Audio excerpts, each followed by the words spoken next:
So thank you everyone for coming.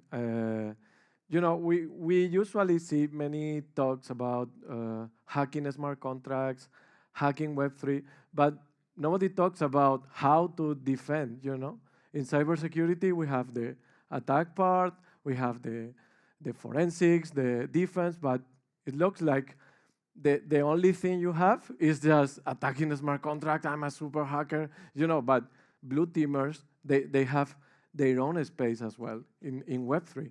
So yeah, first of all, yeah, they introduced me. So my main concern now is like this halfway between Web 2 and Web 3, because many of the projects you can see their attack, it was based on Web 2. It's like I call this like Web 2.5 because it's not Web 3, but it's like Web 2 still affects a lot to Web 3, and I love this security approach to Web 3 because in the past, and when we see when we say in the past in Web 3, maybe it's 2 years ago, it's like many people audit the smart contracts and so, but it's like, what about the website? What about the mobile app? What about the cloud? So at the end, it's like, I love this security, consider Web3, especially DeFi, decentralized finance, as another branch of cybersecurity. So the topic of the talk, I decide Asterix because it's one of my favorite comics, and it's like it looks like the goals, they are like the blue teamers, and the Romans, they are like all the attackers, a lot of attackers around, and the blue teamers, they are try to these white hackers still holds out like against the attackers. So yeah, this is more or less how we feel in the Web3 space. So what's the current situation? So if we go to Rect is a website. You can see all the attacks. It's top 100, I think. But if you take a look at the top 10, it's like $3,500 million. In this, just in 10 attacks. So yeah, many people love when I say like, okay, what happened in this attack? I said, just 8 million, 7 million. I said, okay, it was okay. I said, wait, it's like 8 million is a lot, but it's like, okay, if just 10 attacks is, more than 3,000 million is a lot. And many of them are related to Web 2. For example, Badger DAO, it was 120 million, and it was a front-end attack. And the others, running, it was how to handle the keys and so. So, Web 2 is still present there. And one special thing we can say in DeFi attacks is this one transaction attack, because the attackers, they don't want to waste their time, and they don't want to be detected for the others, so they agglutinate all the transaction, all the movement they want to do in just one transaction, and you can see like, oh, I was hacked, so I don't have anything to do against it. But let's try to build this fortress against it. So what we can do, in Asterix say, ask Caesar, Whenever you have a doubt, it's like, ask Caesar, he knows what we can do. So this is the attacker's plan. So in DeFi, it's super easy to be an attacker because it's like source code is generally public. Because for Web3 natives, it's super complicated. Like say, okay, security is important because they say like, we love decentralized thing. We love be transparent with our customer. But actually, this is good for transparency, for decentralization, for everything, but not for the security, from a security point of view. It's like source code is public, and reports are public as well. And this is something risky because imagine if you take a look in our GitHub repository, we have our reports public, and sometimes we discover a medium vulnerability or high vulnerability, and the client just decide, okay, we accept the risk, because if not, we have to change the whole code of the project, and we want to launch now because the bull market is coming, and I want to earn more money. I say, okay, we accept the risks. But attackers, they scrap the GitHub repository, they scrap all the reports and say, okay, they accepted the risks, so we'll see what happens, and the same with the bug bounty programs. It's like having bug bounty programs is good because, it's like formal verification, good testing, audit. This is essential for the security of a project. But bug bounties is a part because security is not 100%. At the end, bug bounty helps like a lot to defend the project. But if you are super transparent with the bug bounty, you are giving like to the attacker what are the vectors to attack your project. It's like, okay, this consensus mechanism worries me a lot. Okay, if I were an attacker, it's like, let's go to the consensus mechanism because they are giving how much?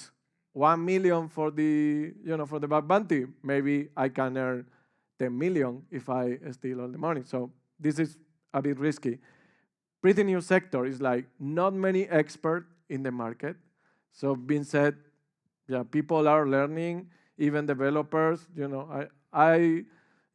and I, we know many developers, they use now ChatGPT.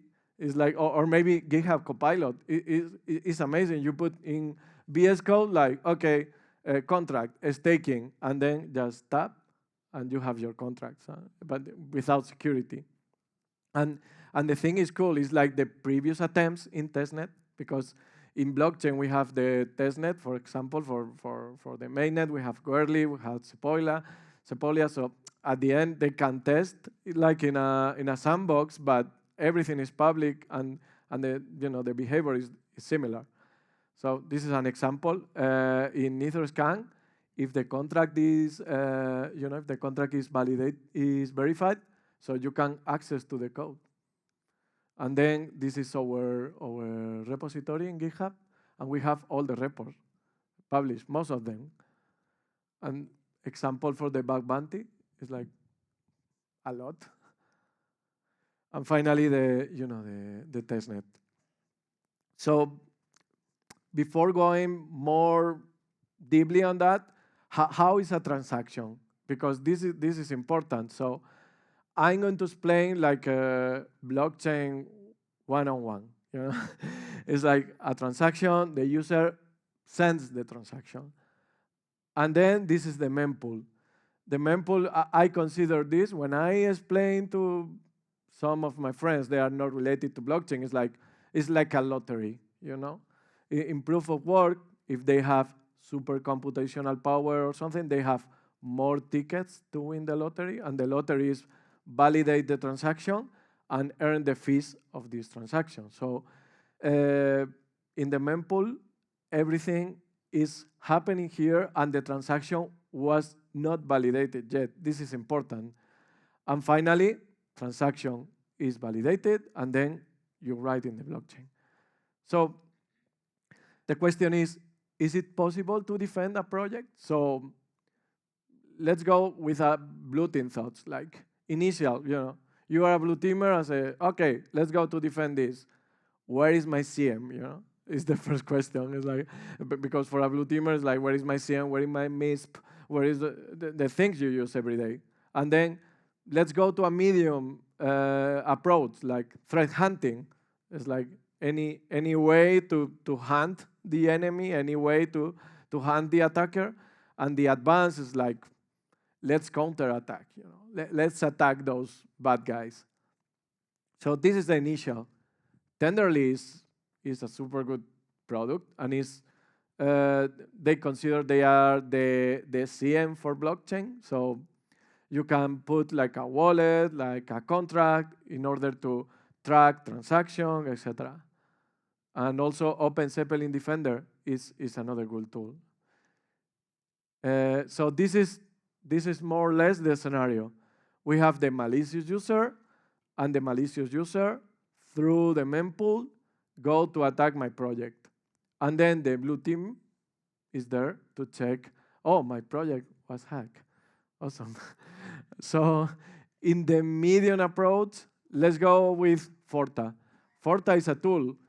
You can build your own bot in terms of, okay, let's define the contract. Let's define the parameters I want to check. Let's define everything. And we are going to check, like, if this parameter is launched, if this contract was, if anyone interacts with my contract. So this is like a more advanced approach. But the scenario is similar. It's like malicious user through the mempool and then attack my project. Blue team is monitoring the contract, and FortaBot is trying to, to detect.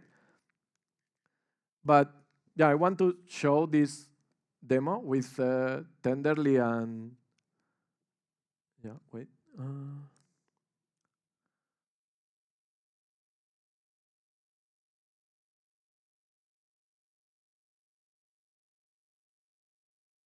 Okay, so here I'm going to deploy my FortaBot, as you can see. Yeah.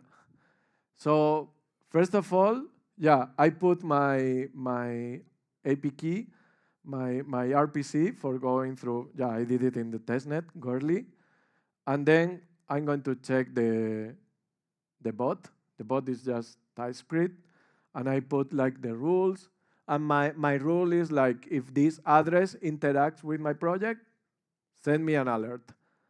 So, we launched the program, and now we are listening the blockchain. Fetching the blocks, finding transactions. Okay. So then let's go to create an alert in Tenderly. I'm going to monitor this contract test. And in the contract, I'm going to monitor if anyone calls my function. The function is reset. Yeah, you will see the function reset in the other demo. So now let's try to reset. Yeah, and I had problems even in the recording the demo. So I had to reset the browser in terms of to doing more realistic. Yeah. So yeah, and then I launched this contract. Yeah, let's go through this a bit. Okay.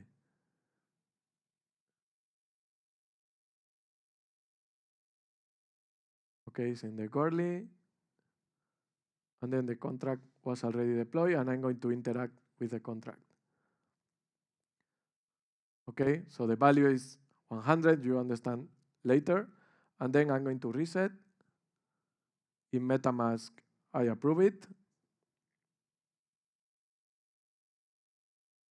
Okay, so apparently I have everything. I was monitoring my wallet, and I was monitoring the reset function. So let's go to my email. I didn't receive anything. And then let's go to Forta. And then you can see here, I detect the suspicious interaction with this address.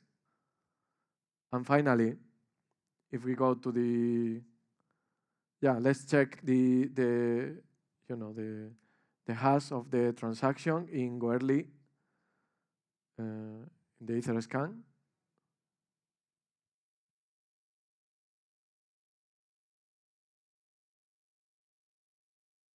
All the testnet, they have their own Etherscan in terms of check transaction hash or address or whatever. Okay, it was success. I did this meanwhile I received the email, because email is a bit slower than the FortaBot. And then if we go to the email, I try to to put everything in order in my email, but even I did that. If you go, I receive one email in this moment. So okay, so now you receive, here's the alert. So apparently it works. So Okay. So it's like, how useful is this? It's like, as I said before, I have my CM, I have my bot to hand things. It's like, you are like this cute dog. It's like, okay, my project was hacked. So, okay. And now, so what about the mempool? We mentioned before all the transactions are in the mempool and attacker go through the mempool. So what happened? You remember the mempool, the lottery. So what if we are able to monitor the mempool? Because at the end, all the transactions are ordered in the mempool. So what if I can check the mempool and I can take any action? It's like, in the film Minority Reporting, the attacks. This is amazing. We can do this in other branch of cybersecurity. So let's take the potion of panoramics, and then, before HackTricks was this, and now this is the attack to front run the transaction. It's like, okay, the gas fees is like the fees you want to pay for a transaction. Miners, they want to earn money, and they are going to order your transaction. Okay, if for this transaction I will receive 1 Ether, and for the other I will receive 0.1. Okay, it's easy. It's like I want to earn more money. So what if an attacker launches a transaction and I say, okay, whenever you receive a transaction calling the function I want, I'm going to launch a transaction with more gas, with more fees, and I'm going to, I don't know, post the contract, for example. So, if the attacker, we have the attacker track before, and we say, okay, this address is going to interact with my contract. Okay, let's go to look into the mempool and then launch a transaction, and this transaction is going to fail, and my transaction is going to be validated. Sounds good, right? So this is the code I prepared. So it's like a simple smart contract I call test, and you have a value. And in terms of calling the reset function, you have the value should be 0. The reset function call the function and the value is 0. But for calling the test function, you have the value should be 0. And in the test function, you put like the value you want. I don't care. And then I prepared this Python script.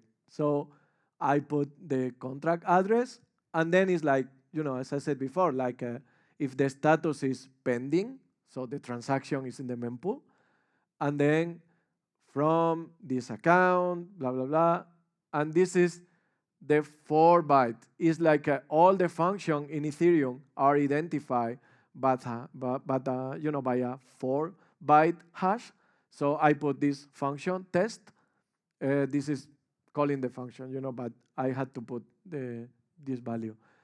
And then I'm going to launch a transaction with 1,000 more way. It's another way to call these ethers. And then, whatever value the attacker want to put in my contract, for example, call the function test and put 20. I'm going to put 100. It's like whenever he calls. So I'm changing the value the attacker wants to put. Yeah, we can translate to the real life, like, okay, calling the withdraw function from a staking or doing whatever, and I'm going to post the contract, for example. But I think this code represents a bit better, a bit easier how to do it. Okay, so another demo now.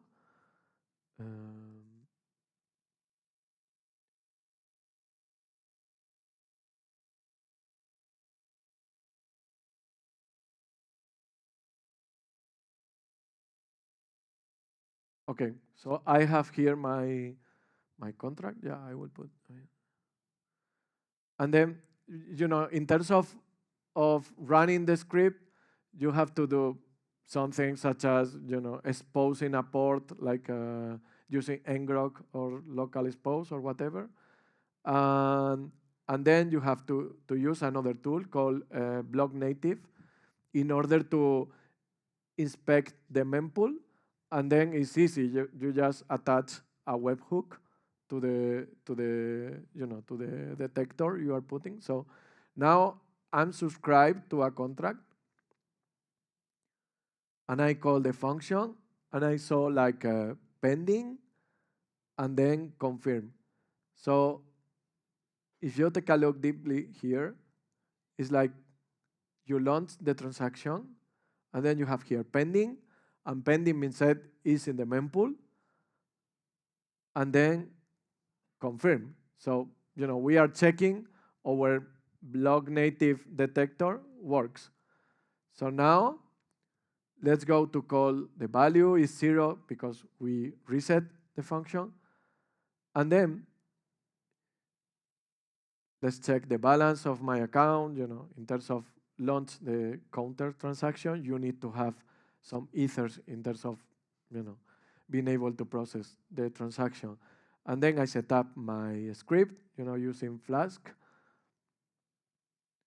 Okay. And then I'm going to expose my port using local expose. And I'm going to launch the webhook.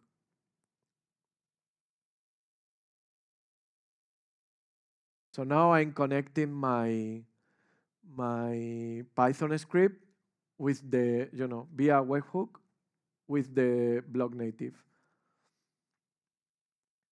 So we check the value is 0.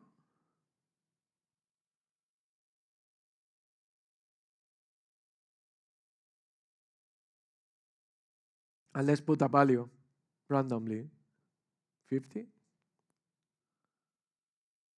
Okay. In theory, my my script is running and should stop, should force the transaction to be filed.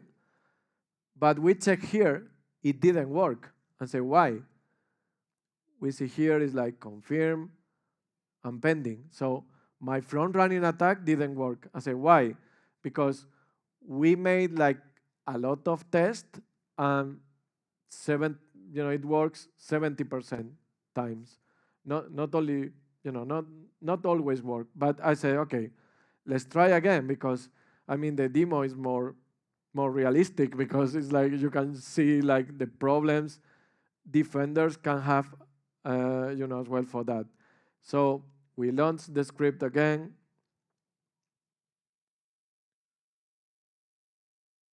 And then we unsubscribe here.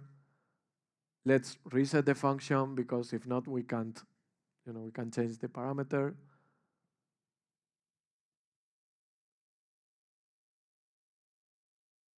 Now let's check the value. It's 0. And then call the test function.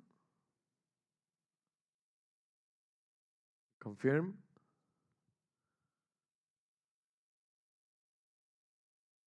Okay, so something happened here. I launch a transaction, and if you check here, you can see like it's like transaction fail. You see here, fail.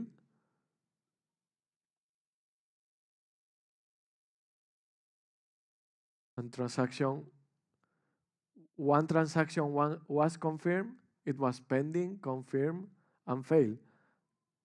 So to check which transaction was confirmed, let's go to the contract here and check the value. We put 50, and suddenly the value is 100. So being said, it works this time. So wait. So being said, you win, right? But be careful, because I want to quickly talk about flashbots. It was like the Robin Hoods in here, because you remember I talk about like, okay, if you launch a transaction with more gas, the miner wants to mine this transaction to validate this. But Flashbot, they said like, this is not fair at all. So let's pack all the transaction and let's offer money to the miners. Like, okay, you don't know if you are going to validate 1 Ether or 0.00, but I'm going to offer money for, for validating transaction without knowing which transaction you are validating. So at the end, it's like it's good for this sandwich attack for avoiding this, but it's bad for blue teamers because you can't inspect the mempool. So blue teamers, are blind again. So yeah, I explained this, but it's like this is all the money the flashbots, save to miners. So we had this situation like Asterix one, and then they use the flashbots RPC. So yeah, unfortunately, you lose. So let's recap a bit. So we said like it's easy to detect you are getting hacked. So this is like, okay, so I just detected, so not useless. The second thing is like, let's hunt the attackers. It's good using bots, and maybe we can use machine learning in the future. We are making a lot of research about that. So this could be good, but the situation is the same. I realize I'm getting hacked, so not very useful.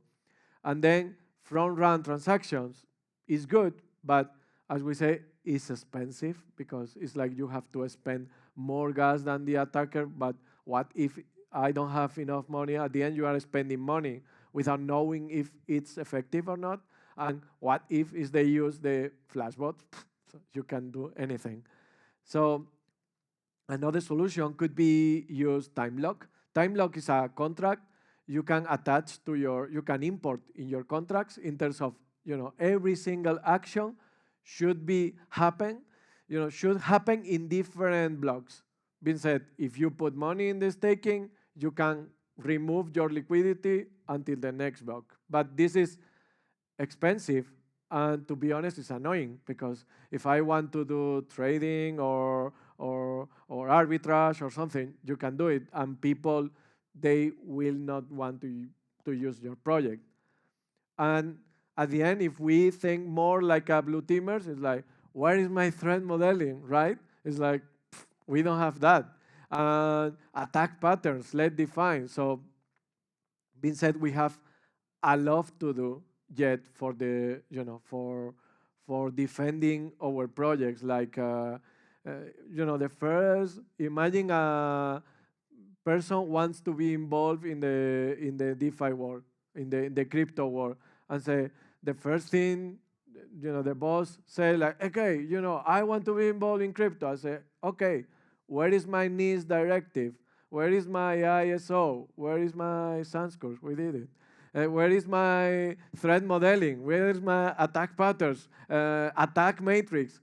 We don't have that. So because this just was born like 2 years ago, 3 years ago, seriously. So the only solution now we can say is audit the project, take people like Luis B and audit the project, right? Okay, so it's all from my side.